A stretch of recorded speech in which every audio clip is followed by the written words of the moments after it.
జయ అడుగుజాడల్లో నడుస్తా, కలలు సాకారం చేస్తా, అమ్మకు అసలైన వారసురాల్ని నేనే అన్న దీప. పార్టీని నడిపే సత్తా శశికళకు ఉంది, ఎంజీఆర్ దత్తపుత్రిక సుధా క్లారిటీ. కాంగ్రెస్ తో పొత్తుకు ఇంకా టైం ఉంది, యూపీలో మహాకూటమి దిశగా అఖిలేష్ ప్రయత్నం. సైనికుల సంక్షేమం కోసం ప్రత్యేక నిధి, మంత్రులు ఎమ్మెల్యేల జీతం నుంచి విరాళాలిస్తామన్న కేసీఆర్.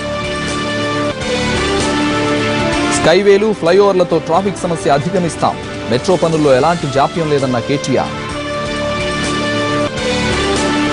మద్యం మత్తులో యువకుడి వీరంగం, విజయనగరం జిల్లా జామిలో నలుగురిపై కత్తితో దాడి.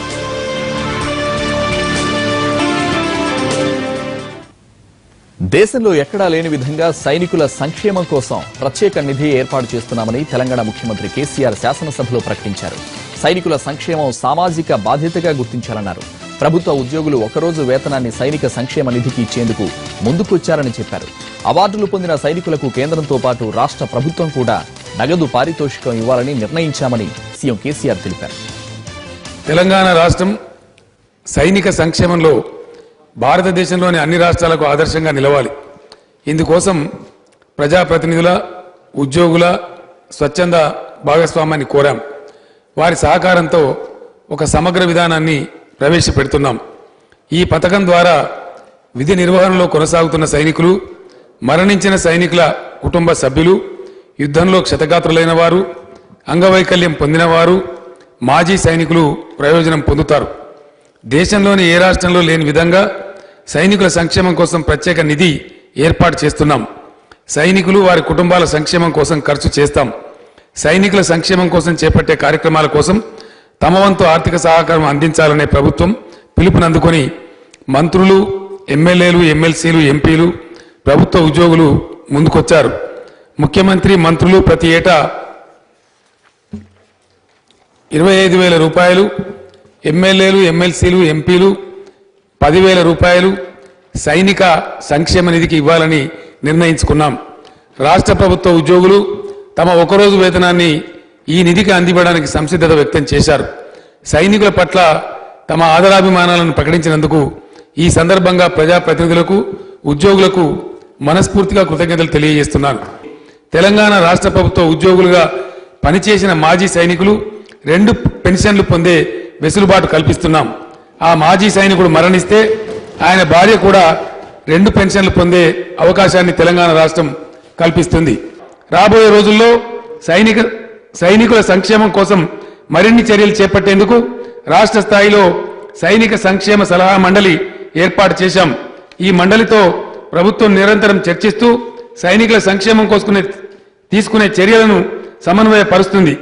తెలంగాణ రాష్ట్రంలోని సైనికులు, మాజీ సైనికులు, వారి కుటుంబాలు సమాజం నుంచి గౌరవాభిమానాలు పొందుతూ మెరుగైన జీవితం గడిపేందుకు వీలుగా అవసరమైన అన్ని చర్యలు ప్రభుత్వం చిత్తశుద్ధితో చేపడుతుందని సభకు తెలియజేస్తున్నాను. జై హింద్. పరమవీర చక్ర, మహావీర చక్ర, కీర్తి చక్ర అవార్డులు పొందిన వారికి, సర్వోత్తమ అవార్డు పొందిన వారికి, యుద్ధ సేవా మెడల్ పొందిన వారికి నగదు రివార్డు ఇవ్వాలని నిర్ణయించామని తెలిపారు కేసీఆర్. అన్ని జిల్లాల్లో సైనిక సంక్షేమ బోర్డు ఏర్పాటు చేయాలని నిర్ణయించామని తెలిపారు. పరమవీర చక్ర, అశోక చక్ర అవార్డు పొందిన వారికి పంజాబ్ ప్రభుత్వం గరిష్టంగా 2 కోట్ల రూపాయలు ఇస్తున్నది. ఉమ్మడి ఆంధ్రప్రదేశ్ ప్రభుత్వం 10 లక్షలు ప్రకటించింది. ఇప్పటి నుంచి పరమవీర చక్ర అవార్డు పొందిన తెలంగాణ బిడ్డలకు రాష్ట్ర ప్రభుత్వం పక్షాన 2,25,00,000 రూపాయలు ఇవ్వాలని నిర్ణయించాం. మహావీర చక్ర, కీర్తి చక్ర అవార్డులు పొందిన వారికి పంజాబ్ ప్రభుత్వం దేశంలోనే గరిష్టంగా 1 కోటి రూపాయలు ఇస్తున్నది. ఉమ్మడి ఆంధ్రప్రదేశ్లో ఇది 8 లక్షలుగా నిర్ణయించారు. ఇప్పటి నుంచి తెలంగాణ రాష్ట్రం తరఫున మహావీర చక్ర, కీర్తి చక్ర అవార్డు పొందిన తెలంగాణ బిడ్డలకు 1,25,00,000 రూపాయలు ఇవ్వాలని నిర్ణయం తీసుకున్నాం. వీర చక్ర, శౌర్య చక్ర అవార్డుల కింద పంజాబ్ రాష్ట్రం గరిష్టంగా 50 లక్షల రూపాయలు ఇస్తున్నది. ఉమ్మడి ఆంధ్రప్రదేశ్ రాష్ట్రంలో దీనికి 6 లక్షల రూపాయలు ప్రకటించారు.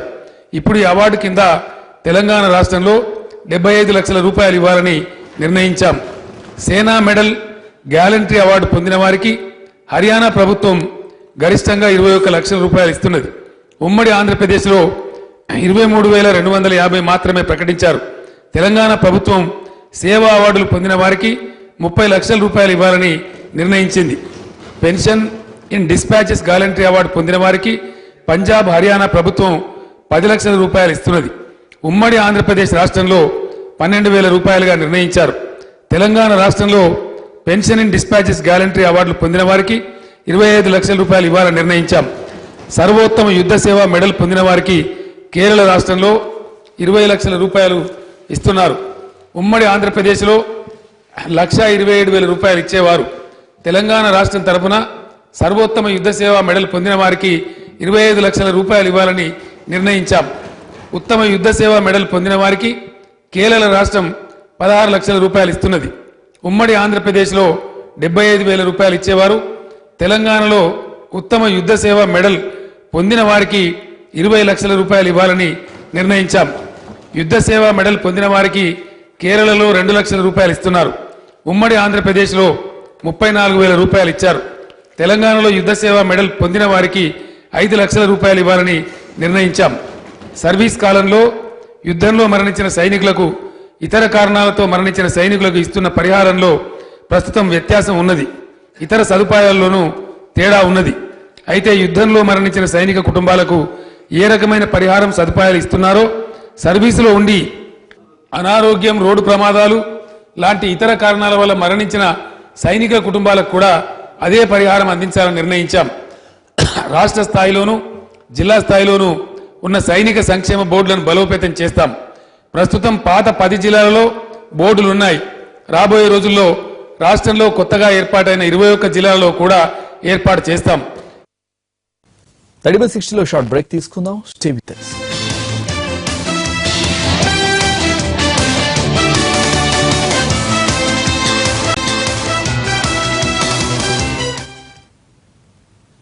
Back to news. Hyderabad cricket association ఎన్నికలు ఆసక్తిని రేపుతున్నాయి. అజారుద్దీన్ నామినేషన్ తిరస్కరణతో హెచ్సీఏ ఎన్నికల్లో వివేక్, విద్యుత్ జయసింహ మధ్య ముఖాముఖి పోరు నడుస్తోంది. మొత్తం 218 మంది ఓటింగ్ హక్కును వినియోగించుకున్నారు. 6 పదవుల కోసం 18 మంది పోటీ పడుతున్నారు. 10 గంటలకు ప్రారంభమైన పోలింగ్ మధ్యాహ్నం 2 గంటల వరకు సాగనుంది. అయితే ఫలితాలు మాత్రం హైకోర్టు తుది తీర్పు తర్వాతే వెల్లడిస్తారు. హెచ్సీఏ ఎన్నికల్లో ఎవరు గెలిచినా అడుగంటిన ప్రతిష్టను పునరుద్ధరించాలని కోరుతున్నారు అభిమానులు. లక్ష్మణ్ తర్వాత మరో ప్లేయర్ టీమిండియాకు ఎంపిక కాకపోవడానికి పాలిటిక్సే కారణమంటున్నారు ఫ్యాన్స్.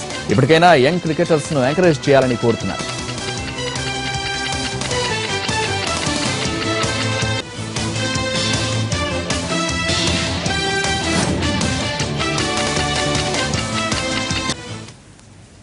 హెచ్సీఏ ఎలక్షన్స్ కు సంబంధించి మరిన్ని వివరాలు మా ప్రతినిధి రవి అందిస్తారు. రవి, హెచ్సీఏ ఎలక్షన్స్ ఎలా జరుగుతున్నాయి?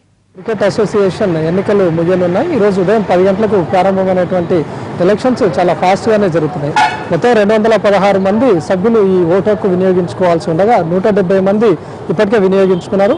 మొత్తం ఈరోజు జరిగినటువంటి హెచ్సీఏ ఎన్నికల్లో వివేక్ ప్యానెల్, మాజీ ఎంపీ వివేక్ ప్యానెల్ ఆల్మోస్ట్ గెలుపొందిందనే చెప్పుకోవచ్చు. కానీ కోర్టు ఆదేశాల ప్రకారం హైకోర్టు ఉత్తర్వులు ఇచ్చిన తర్వాతనే ఫలితాలు వెల్లడించాల్సి ఉన్నందు కారణంగా ఇప్పటికీ ప్రకటించలేదు. అయితే వివేక్ ప్యానెల్ మాత్రం ఆల్రెడీ బయటకు వచ్చి మీడియాతో మాట్లాడడం కూడా జరిగింది.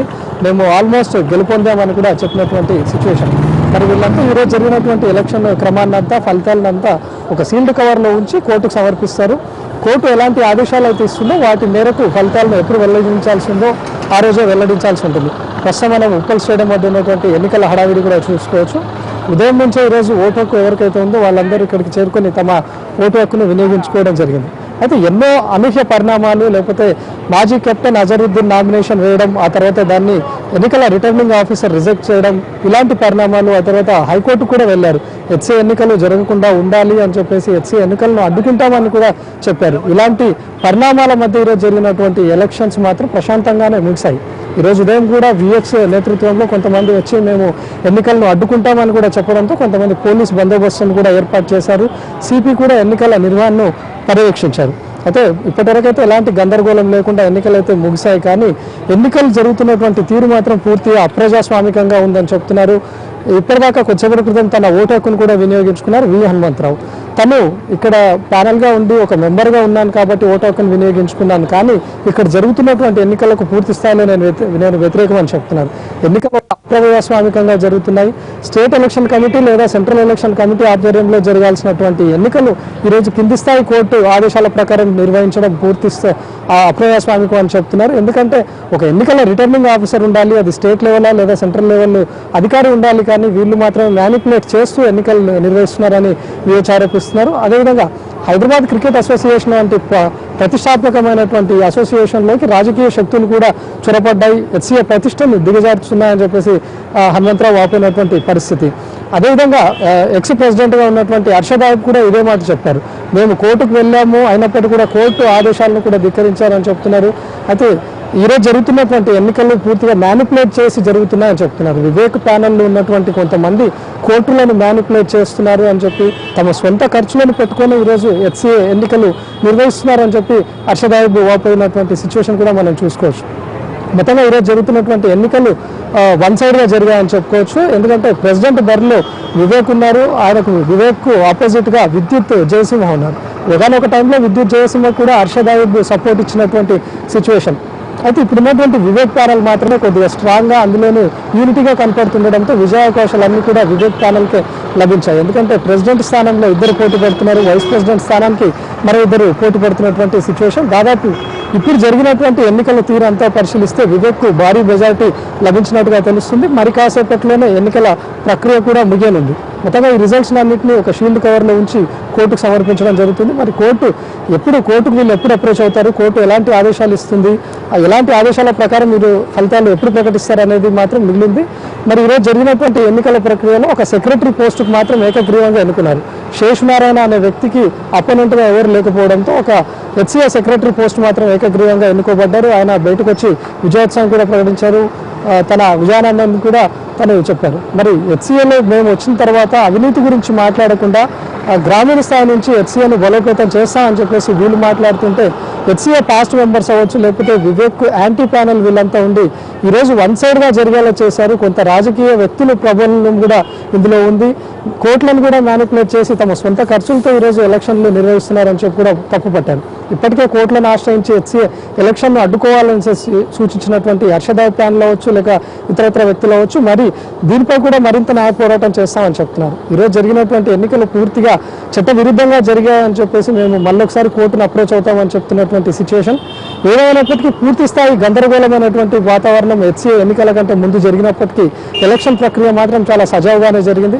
దాదాపు 218 మంది ఇక్కడ మెంబర్స్ ఉండి ఓటు హక్కు వినియోగించాల్సి ఉండగా మొత్తంగా దాదాపు ఇప్పటికే 200 మంది ఇక్కడికి చేరుకున్నారు. 170 మంది ఓటు హక్కును కూడా వినియోగించుకున్నారు. మరో అరగంటలో ఎన్నికల ప్రక్రియ అంతా కూడా పూర్తి కాబోతుంది. 2 గంటల లోపు మొత్తంగా ఫలితాలు కూడా డిక్లేర్ చేసే అవకాశం ఉంటుంది. మరి ఆ ఫలితాలన్నింటినీ సీల్డ్ కవర్లో ఉంచేసి కోర్టుకు సమర్పిస్తారు. సంతోష్. Thank you Ravi.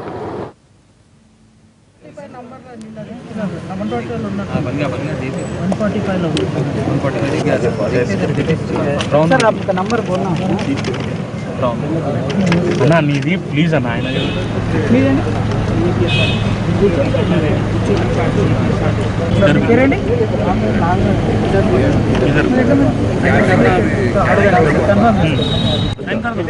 ఈరోజు హైదరాబాద్ క్రికెట్ అసోసియేషన్లో ఒక చరిత్రాత్మక హిస్టారిక్ ఒకేషన్ అయింది. చాలా పెద్ద ఎత్తున ఓటింగ్ అయింది. మన దగ్గరున్న హైదరాబాద్ క్రికెట్ అసోసియేషన్ బ్రదర్స్ దాదాపు 216 మందికి వెళ్ళి ఇప్పటి వరకు అటెండెన్స్ దగ్గర 170+ ఓట్స్ ఆల్రెడీ పోలింగ్ అయినాయి. అంటే ప్రతి ఒక్క వ్యక్తికి మన హెచ్సిఏలో ఉన్న ఇష్యూస్ని వాళ్ళు గమనించి వాళ్ళకు ఏ వ్యక్తి గెలవాలనో, ఏ ప్యానెల్ గెలవాలనో, ఏ వ్యక్తి డెలివర్ చేస్తుందో అనే తీర్పు ఇచ్చిన ప్రతి ఒక్క సోదరులకు ప్రత్యేక ధన్యవాదాలు చెప్తూ హైదరాబాద్ క్రికెట్ అసోసియేషన్ ముంగట తీసుకుపోయే కార్యక్రమంలో మా తమ్ముని ప్యానెల్, మన సోదరులందరూ వాళ్ళు చేసుకున్న కార్యక్రమాన్ని ఒక అభివృద్ధి చేసే కార్యక్రమాన్ని పెట్టే ఒక సూచనల ముంగట పోస్తున్నారు. ఆ కార్యక్రమాన్ని పెట్టడానికే మా సోదరులందరూ కోఆపరేట్ చేస్తూ ఈరోజు ఓటింగ్ ప్యాటర్న్ ఇప్పుడు అవుతుంది. దాని కౌంట్ ఆర్డర్స్ వచ్చిన తర్వాత will take it up under the guide lines of court. మేము ఈ ఓటింగ్ ప్యాటర్న్ కంప్లీట్ అయినాక కోర్ట్ అథారిటీస్కు సబ్మిట్ చేసినాక రిజల్ట్స్ డిక్లేర్ చేసే కార్యక్రమాన్ని కోర్టు ఇచ్చిన డైరెక్షన్స్ ప్రకారంగానే దాన్ని అమలు చేసే కార్యక్రమాన్ని పెడుతున్నాము. ఇంకొక 2 అవర్స్లో election will be completed and కొంతమంది వచ్చేది ఉంది ఇంకా మెంబర్స్, వాళ్ళు వచ్చి ఓటింగ్ అయిన తర్వాత డెమోక్రాటిక్ ప్రాసెస్లో కంప్లీట్ అయిపోతుందని పూర్తి ఒక విశ్వాసం ఉంది. అండ్ అధికారులు ఎవరెవరు దీన్ని కండక్ట్ చేసే ప్రతి ఒక్క వ్యక్తికి వీఆర్ గ్రేట్ఫుల్. వాళ్ళు చాలా డెమోక్రాటిక్గా, చాలా సిస్టమేటిక్గా, చాలా ప్రాక్టికల్గా ఒక ఓటింగ్ సిస్టమ్ని డెమోక్రసీలో ఎలా కావాలనో అలా వాళ్ళు కండక్ట్ చేస్తూ వాళ్ళ ప్రతి ఒక్క అధికారులకు we must thank very much for their hard work. Sir, elections అక్రమంగా నిర్వహిస్తున్నారని చెప్పి ఇందాక హర్షదాగా ఉంటున్నారు. ఎందుకంటే అక్రమంగా కింది స్థాయి కోర్టు ఆదేశాల ప్రకారం ఎలా నిర్వహిస్తారు? స్టేట్ ఎలక్షన్ కమిషన్ లేదా సెంట్రల్ ఎలక్షన్ కమిషన్ నిర్వహించాలి అంటున్నారు. ఇప్పుడు నాకు ఒకరు అర్థం కాలే, నేను ఎవరి పేర్లు ఎత్తదలుచుకోలేదు, కానీ ఒక్కసారి కోర్టు డైరెక్షన్ ఇచ్చినాక కోర్టు డైరెక్షన్ని అమలు చేయకపోతే ఇంకేం చేస్తాము? అది చిన్న కోర్టు పెద్ద కోర్టు అనే సమస్య కాదాడ. పాయింట్ ఏంది, కోర్టు ఒక రిటర్నింగ్ ఆఫీసర్ని అపాయింట్ చేసింది, రాజీవ్ రెడ్డి గారిని. దాని ప్రకారంగా ఎలక్షన్ స్టే చేయడానికి కూడా హైకోర్టుకు పోయింది. హైకోర్టు పోయినా కూడా న్యాయమూర్తి వాళ్ళు ఏమన్నారంటే వన్స్ ఎలక్షన్ డిక్లేర్ అయిన తర్వాత దాన్ని స్టే చేసే ప్రసక్తే లేదు. ఎలక్షన్స్ కండక్ట్ అయ్యేటప్పుడు ఎవరికైనా ఏమైనా సమస్యలు ఉంటే, ఓటింగ్ ప్యాటర్న్లో వాళ్ళకి ఏమైనా ఇబ్బంది ఉంటే వాళ్ళు ప్రొటెస్ట్ లాడ్జ్ చేసుకోవచ్చు. వాళ్ళకి డెమోక్రసీలో దే ఆర్ వెల్కమ్. కానీ ఏదో మాట్లాడడానికి ఏ టాపిక్ లేకపోతే ఒక చేతగాని ఒక రిపోర్ట్ ఇవ్వడానికి మేము అక్రమంగా అవుతున్నాయి. అక్రమం ఏమవుతుందండి? ప్రతి ఒక్కరికి 220 మందికి వాళ్ళు ఓటింగ్ రైట్స్ స్లిప్స్ మెంబర్స్ ఎవరెవరు ఉన్నారో వాళ్ళకి ఆల్రెడీ సిస్టమ్ ప్రకారంగా ఇచ్చారు. ఆ లెక్క ప్రకారంగానే ఓటింగ్ అవుతుంది. To take action against these things, the court is going to take court is going to take cognizance of this, because completely illegal election starting from the beginning. You see, when the Lodha committee has said very clearly who should conduct the election, it should be the election commissioner's office, either central or state. And if in the state, if you don't find, neighboring state. When there is a clear clarity on that, there is no question about appointing a commissioner advocate on your own payment. See, Shesh Narayan is paying him. It is on his payroll. It is very clearly written that he is going to pay the money to him. So what do you expect from him? That's why he was declared unanimous. So there is no scarcity of this whole thing. So my point is that when you talk about transparency, there should be a transparency in election. What is the hurry? When the court is saying that you conduct it after the 19th, Supreme Court said that you have to wait till 19th. Then the administrators will be appointed. Once the administrators are appointed, then they will give a instructions how to go about it. Today also it came out in the paper, but they want to go it by hook or crook. They want to do the election, and this is what they did. Legal, actually, if you look at that, legal voters have not been given to vote. Lot of voters. Where is the? They are not giving even to the test place. Test players are supposed to, in a Lodha committee, this thing, all the test players. We have got 9 test players. No notification has been sent to them. To take action against these things, the court is going to take. ID, issued ID. Rangareddy and India Cements. 17. నిబంధనలకు విరుద్ధంగా HCA ఎన్నికలు జరుగుతున్నాయని ఆరోపించారు Congress senior నేత VH. ఎన్నికలు ముగిసిన తర్వాతి అవినీతి భాగోతం మొత్తం బయటపెడతానని హెచ్చరించారు. అటు అర్షద్ అయూబ్ కూడా ఎన్నికలు జరుగుతున్న తీరుపై ఆగ్రహం వ్యక్తం చేశారు. మరోవైపు ఎన్నికల ప్రక్రియలో ఎలాంటి అవినీతి లేదని నిర్వాహకులు చెబుతున్నారు. Election committee or central election committee should be conduct the election. ఇంట్లో కూడా మ్యానిపులేషన్ జరిగితే ఇక క్రికెట్ ఏం బాగుపడుతుందండి? అదే మన ఆంధ్రలో వెరీ గుడ్ క్రికెట్ జరుగుతుంది. మా తర్వాత ఆర్గనైజేషన్ స్టార్ట్ అయింది, Hyderabad cricket association, one of the oldest organisation. ఇవాళ ఓల్డెస్ట్ ఆర్గనైజేషన్లో ఈ విధంగా జరగడం నాకు చాలా బాధ. ఎందుకంటే నేను మొదటి నుంచి కూడా ఒక స్పోర్ట్స్ మినిస్టర్గా మా నాయకుడైనటువంటి రాజీవ్ గాంధీ ఈ దేశంలో ఇంత జనాభా ఉన్నా మనకు స్పోర్ట్స్ ఎందుకు ముందుకు పోతే లేదని ఆనాడు ఏషియన్ గేమ్స్ జరిపించాడు. కాబట్టి అదే ఆలోచనలో ఇవాళ నేను రాజీవ్ గాంధీ పేరు మీద, ఎందుకంటే cricket is only meant for landlords game, కోటీశ్వర్ల ఆట అనేది ఒక ఆలోచన ఉండే జనంలో. కానీ నా ఉద్దేశంలో ఏంటంటే పేదవాడు కూడా rickshaw pullers and also can play, but we should give opportunity. Talent is not anybody's property. Talent అనేది ప్రతి ఒక్కరికి ఉంటుంది. రిక్షా పుల్లర్స్ అనుకుంటుంది, కూరగాయలు అమ్ముకునేవానికి ఉంటుంది, పేదరికంలో ఉన్నటువంటి ఒక రైతుకు కూడా ఆడాలని ఉంటుంది దేశం గురించి. కానీ అలాంటి గేమ్ నేను ప్రతి సంవత్సరం నడిపిస్తున్నా. రేపు ఇనాగ్రేషన్ ఉంది.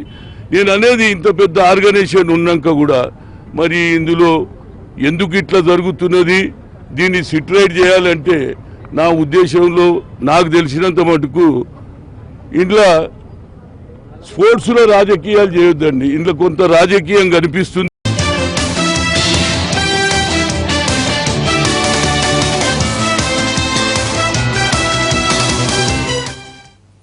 Back to news. తెలంగాణ అసెంబ్లీలో బీజేపీ ఎమ్మెల్యే కిషన్ రెడ్డి మాట్లాడుతున్నారు. లైవ్ లో చూద్దాం. 24 రోజులు 360 రోజులు ఎందుకు సెల్ట్ తీయరు? వర్షాకాలంలో ఒక రోజు ముందే తీస్తే ఆ డబ్బులంతా కూడా వర్షంలో కలిసిపోతున్నాయి. అధ్యక్ష, కోట్ల రూపాయలు. ఇది అందరికీ తెలుసు, మనం చాలాసార్లు చర్చించుకున్నాం. కానీ ఎక్కడ పరిస్థితి మెరుగుపడడం లేదు. ఎందుకంటే 2.5 సంవత్సరాలు అయింది. ఇవన్నీ కూడా మారాలని కోరుకుంటున్నాను నేను. ఇవన్నీ కూడా మారుతాయనుకున్నా కానీ ఏం మార్పు కనిపిస్తలేదు గతంలో ఉన్నటువంటి విధానానికి. అదేవిధంగా అధ్యక్ష, ఈరోజు నిధుల కొరత, జిహెచ్ఎంసీ నిధుల కొరతతో నిద్రపోతా ఉంది. మరి మంత్రి గారేమో చాలా బాగా 21,000 నోట్ ఇచ్చాడు. కానీ ఎప్పుడు జిహెచ్ఎంసీ అడిగినా ఎందుకు చెప్తున్నానంటే అధ్యక్ష, ఇటీవల స్ట్రీట్ లైట్స్ 2 నెలల నుంచి నా కాన్స్టిట్యున్సీలో స్ట్రీట్ లైట్స్ కాలిపోతే నేను ఆఫీసర్ని అడిగితే మెటీరియల్ లేదు. వీధి లైట్లు కాలిపోతే బల్బులు చేంజ్ చేయడం కోసం మెటీరియల్ లేకపోతే 21,000 కోట్లతో ఏ రకంగా ప్లానింగ్ చేసుకుంటాం మనం అర్థం చేసుకుంటాం. మెటీరియల్ ఎందుకు ఉండదు? బల్బులు కాలిపోతే బల్బులు తీసుకొచ్చేటువంటి శక్తి మనకు లేదా? తెగలుతాం మనం. కానీ ఎక్కడో లోపం ఉంది, ఎక్కడో పొరపాటు జరుగుతోంది. ఆ పొరపాటును సరిదిద్దుకోవాల్సిన అవసరం ఉందని చెప్పి నేను మీ ద్వారా ప్రభుత్వాన్ని కోరుతా ఉన్నాను అధ్యక్ష. అదేవిధంగా అధ్యక్ష, ఈ పైప్ లైన్లో సిల్ట్ తీసేటువంటి విధానం, ఇది కూడా సంస్కరణ మార్పు రావాలి. ఇక హైదరాబాద్ ఎమ్మెల్యేలను ఎవరిని అడుగు, వాళ్ళ గుండె చప్పుడే నేను ఇక్కడ వినిపిస్తున్నాను. హైదరాబాద్ సిటీ ఎమ్మెల్యేల గుండె చప్పుడే నేను వినిపిస్తున్నాను తప్ప ఇవి ఆరోపణలుగా తీసుకోవద్దని కోరుతున్నాను అధ్యక్ష. ఎలక్షన్స్ ముందు ప్రాపర్టీ ట్యాక్స్ 1,200 లోపుని తగ్గిస్తా ఉన్నారు. ఇప్పుడు అధ్యక్ష, ప్రాపర్టీ ట్యాక్స్ 1,200 దాటిన వాళ్ళందరిది కూడా రేషన్ కార్డ్స్ తీసేస్తున్నారు. అందరూ రేషన్ కార్డ్స్ తీసేస్తున్నారు. ఎందుకంటే నువ్వు 1,200 ఎక్కువ ట్యాక్స్ కడుతున్నావు కాబట్టి నీ ఇల్లు పెద్దదని. ఒకసారి ఎన్నికలకు ముందే ట్యాక్స్ తగ్గించారు, ఇప్పుడేమో ట్యాక్స్ కట్టారని చెప్పి ఈరోజు వాళ్ళ యొక్క రేషన్ కార్డు తొలగిస్తున్నారు. ట్యాక్సులు నడుపుకునేటువంటి 4 వీలర్స్ ఉన్నటువంటి వాళ్ళ రేషన్ కార్డు తొలగిస్తా ఉన్నారు. ఎవరైనా చిన్న కాంట్రాక్టర్స్, చిన్న వ్యక్తులు ఎవరి ఇండ్ల మీదనైతే మరి ఈరోజు ఈ యొక్క ట్రేడ్ లైసెన్స్ తీసుకుంటారో ఆ ట్రేడ్ లైసెన్స్ ఉన్నటువంటి ఇండ్ల మీద కమర్షియల్ ట్యాక్స్ వేస్తున్నారు. ఆ ఇల్లు కమర్షియలా కాదా తెలియదు, ఆ ఇంటి అడ్రస్ ఇచ్చినంత మాత్రాన. ఈ రకంగా అనేక విషయాలలో ఈ యొక్క సుమారు అధ్యక్ష చాలా రేషన్ కార్డ్స్ పైన జిహెచ్ఎంసీ లీడ్స్ పంపిన కారణంగా అది మంత్రులకు తెలుసు. కాబట్టి ఆ రేషన్ కార్డ్స్ అన్ని కూడా పునరుద్ధరించాల్సిందిగా మీ ద్వారా నేను కోరుతా ఉన్నాను అధ్యక్ష.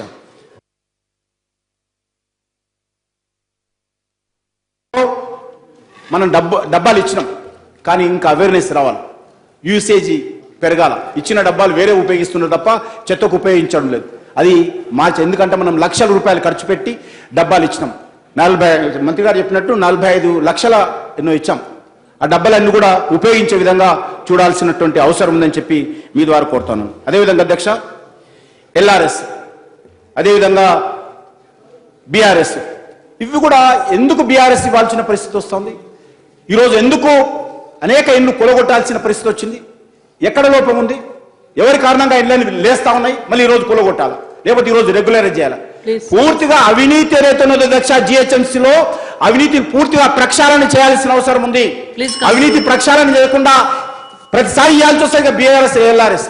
దీన్ని ఏ రకమైనటువంటి నిర్ణయాలు చేస్తున్నారో ప్రభుత్వం చెప్పాల్సిందిగా నేను మీ ద్వారా కోరుతా ఉన్నా అధ్యక్ష. అదేవిధంగా అధ్యక్ష, ఈరోజు గతంలో మీరు చేస్తున్నాను. అదేవిధంగా అధ్యక్ష, కిషన్ రెడ్డి గారు ప్లీజ్ కన్క్లూడ్. మంత్రి గారు please rest your seat, please కూర్చో.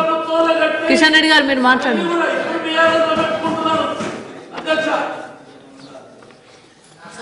విద్యుత్ అధ్యక్ష, కిషన్ రెడ్డి గారు పూర్తి చేయండి. ప్రాపర్టీ ట్యాక్స్ కట్టలేని వాళ్ళకు ఎలక్ట్రిసిటీ కనెక్షన్ కూడా తీసేస్తున్నటువంటి పూర్తి. ఇవన్నీ కూడా చూడాల్సినట్టు నేను కోరుతా ఉన్నాను అధ్యక్ష. ముఖ్యంగా ఈరోజు జిహెచ్ఎంసీ డబ్బులు స్నో పౌడర్కి ఎక్కువ వాడుతున్నారు అధ్యక్ష. జిహెచ్ఎంసీ డబ్బులు అభివృద్ధికి వాడాలా. ప్రజలు పన్నుల రూపంలో కట్టినటువంటి డబ్బును అభివృద్ధి కోసం వాడాలా. దానికి స్నో పౌడర్కి ఎక్కువ వాడుతున్నారు. ఇది మారాల్సినటువంటి అవసరం ఉంది. మౌలిక వసతుల కల్పన కోసం ఖర్చు పెట్టాల్సిన అవసరం ఉంది. ఇవి బులెటిన్ విశేషాలు. నెక్స్ట్ హలో డాక్టర్ ప్రసారం అవుతుంది. నమస్తే.